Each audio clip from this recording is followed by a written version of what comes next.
Hi RC World, welcome to another video.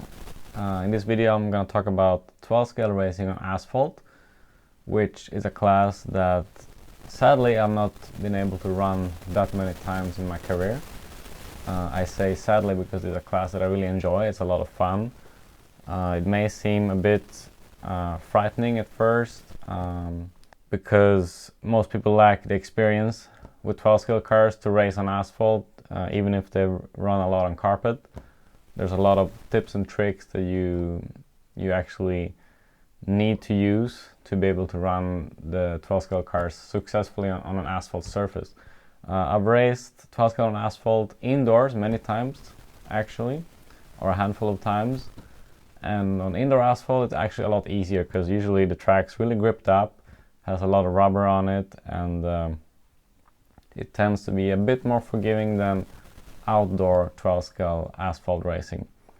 So in this video I'm going to focus on actually racing outdoors with a 12 scale car, but of course these tricks can be used for indoor 12 scale asphalt racing as well. But let's start with the fundamentals. The car that you see in front of me is the X1225, which the basic spec of the car is the same that we would run on carpet, but there's several important differences. So first of all, I'm running the optional carbon chassis plate, which is optional because it's basically only needed for asphalt racing these days. For most carpet conditions, the best choice will be the standard aluminum chassis. But optional graphite chassis or carbon chassis that you see is a good option for low to medium grip outdoor asphalt. I mean, for indoor asphalt, probably aluminum is going to be the best option. But also, as proven at the recent Australian Championships, which I participated in the modified class, Michael Stone won the stock class, and he actually ran the kit aluminum chassis in the 12 scale stock class successfully when he won the race. So aluminum could work outdoors. I mean, I've tried it before, but the best option probably is carbon. Actually, in 2018 when I won the 12 scale worlds on indoor asphalt, I ran aluminum. But furthermore, let's move on to the other part of the car, which in the rear we have a ball diff, which also is optional now. You have, of course, a solid axle included in the kit, which is now standard. It's the standard option, standard configuration that we run on 12 scale cars these days. The cars are also designed around the use of a solid axle in the rear with the lower roll center, different configurations of the front end, and so on. So the cars are not really designed to be used with a ball diff anymore, although of course they can be. That's why we have it as an option part. We also have a gear diff as an option part, which predominantly is used in the Formula class these days, but you can also use it in the 12 scale.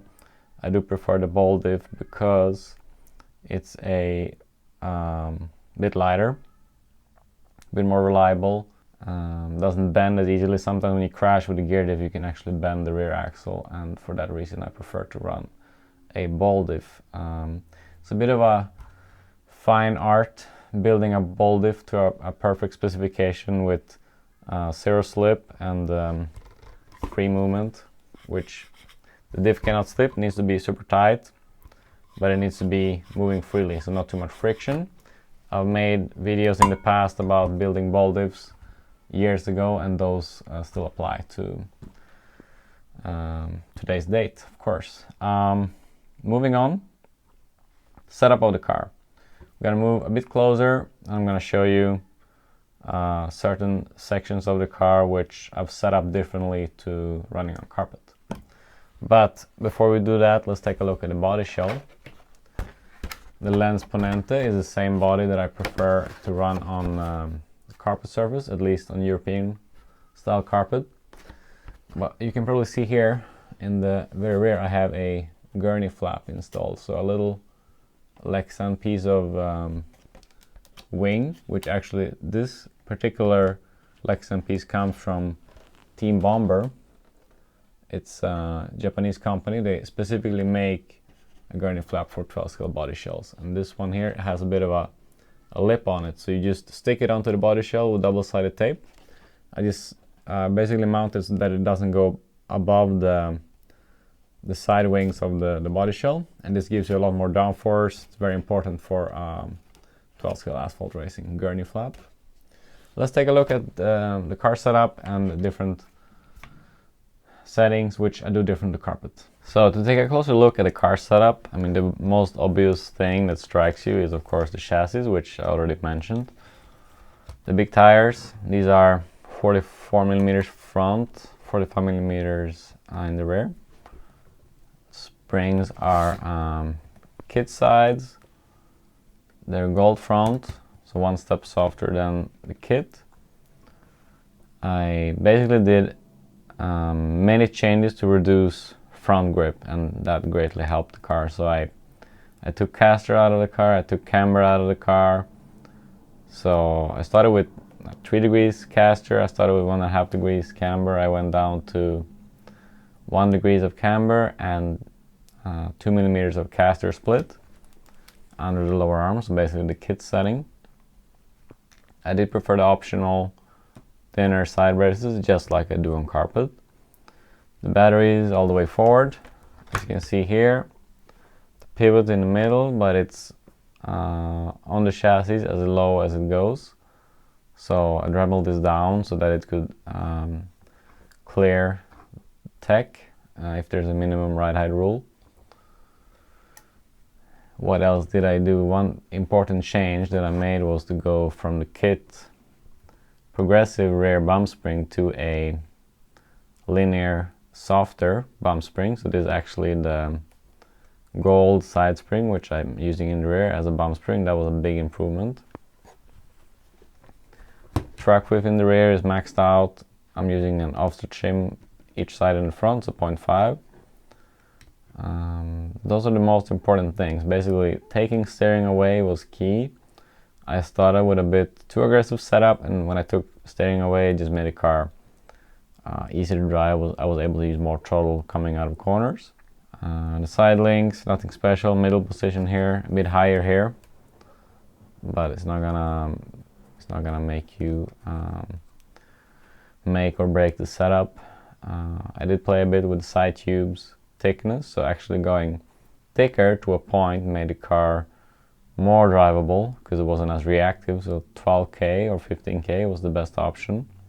I went as high as 20K, but I thought it was too hard. The car became a little too flat and it started actually breaking traction at some point to lose rear grip, so that it started to slide. I did reduce drag brake a little bit in the speedo. I'm running softening in the speedo, which I don't on carpet for open modified. Understandably, on asphalt you do need softening because you have a lot of wheel spin. And yeah, those are the most important things. I'm running the body really high in the rear and a gurney flap, which you can see here close. It's important to have the body very high in the rear. So this distance here should be 88 to 89 millimeters on the lens ponente. Center shock or center dampener was kit. I didn't play with that. If anything, you probably want to go softer to reduce the on-power steering. And that's it. Nothing too crazy, I would say. But some fine tweaks here and there. I would say taking steering away and softening the rear bump string they were the two key changes. When it comes to tires, of course, the most important part of the setup is tires. I would say it's even more important on asphalt than on carpet. And first of all, you need to run the tires very big. So I would say some people even run them out of the bag, because not only because it generates more grip, but also because tire wear is very high. For example, at the recent 12 scale Australian Championships, I ran an 8-minute run with 3 to 4 millimeters of wear in the end. So if you start at, let's say, 45 rear tire, which I did, 45 millimeters, you would finish with very small tires. Usually the left outside front is what wears the most on carpet, or the outside front tire, depending on the direction of the track. On asphalt, the rear is almost equally high, or sometimes even more wear than the front, because the car is sliding and not understeering. So good starting point is probably 45 millimeters in the rear, a little bit smaller in the front, usually 44.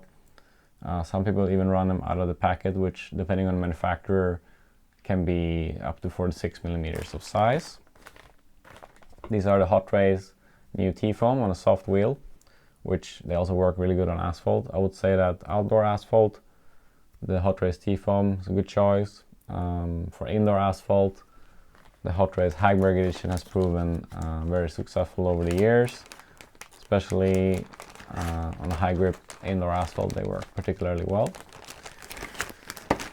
Why do I have these in a Ziploc bag? This brings me to the next thing that I want to talk about, is tire prep. So if the tire additive choice is open for the race, there's two types that I recommend more than any other. It's the Spider Grip Green, which is kind of an oily additive that works really well for outdoor asphalt. Good old Paragon FX2, which obviously has wintergreen in it, so it has a bit of a smell. So if the rules don't allow smelly additive to be used, you can use it, but otherwise this is probably going to be your best option.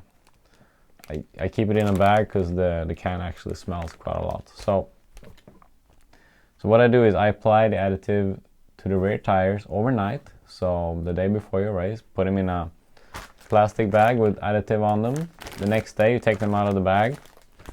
You put them in a vacuum pump about 1 hour before your race. This vacuum pump is a generic one, is used for food conservation actually. You can buy these on eBay or any online shopping website. So just put them in there, pump it up, and leave them in there for about an hour to sort of let the additive penetrate the foam better.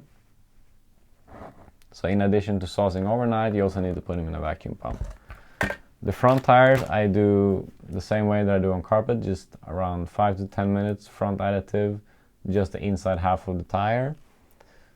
Before going onto the track, I dry them off with quite a few minutes before the run, so 5 to 10 minutes before the run, so they have time to air dry a little bit.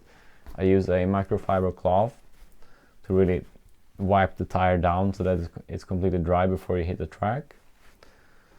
Those are the most important tricks for tire prep for asphalt racing. I know there's a lot of magic to it. There's different tire compounds on the market, and there's more info to find about that if you search, but this is the best info that I can give right now. So I hope that you found these tips and tricks useful for trial scale outdoor asphalt racing, and don't be scared. Try it out. It's actually a lot of fun. I mean, the track needs to be flat with decent grip, clean, for it to be enjoyable. I mean, the cars, in my opinion, are designed and they work the best to be run on a carpet surface, but they can be pretty fun to drive on 12 scale asphalt. So thanks for watching the video, and comment or ask me any questions if you might have any. Thanks again. See you guys.